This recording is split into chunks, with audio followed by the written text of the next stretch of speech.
Svet sa potáca na okraji globálnej vojnovej katastrofy. Po covidových chamtivcoch vo farmabiznise prichádzajú k finančnému válobu zbrojársky magnáti, ktorým už nestačí Ukrajina. Jedni i druhí odkrývajú, aké slabé a neschopné sú politické elity sveta. Tie sú voči jastrabom úplne bezmocné. Nie je umenie rozdúchať konflikty. Tie sa nemôžu riešiť vojenskou silou.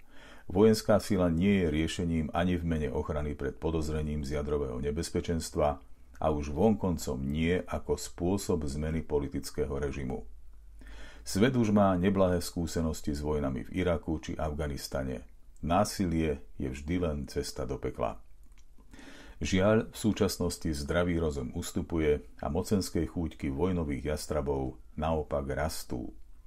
Politici sa už hádajú aj o tom, či slnko svieti alebo žiari.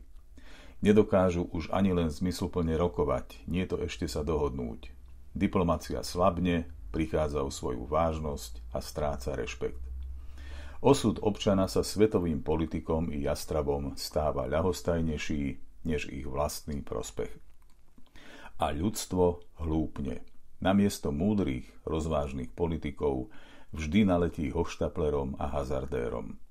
Ľudstvo tak dopláca na vlastnú krátkozrakosť. A obávam sa, že práve krátkozrakosť a ľahostajnosť v narábaní s dôverou budú klincom do rakvy toho, čo ešte honosne voláme ľudská civilizácia. Pravda, ak sa skoro nespamätáme. Hazard je obrovský.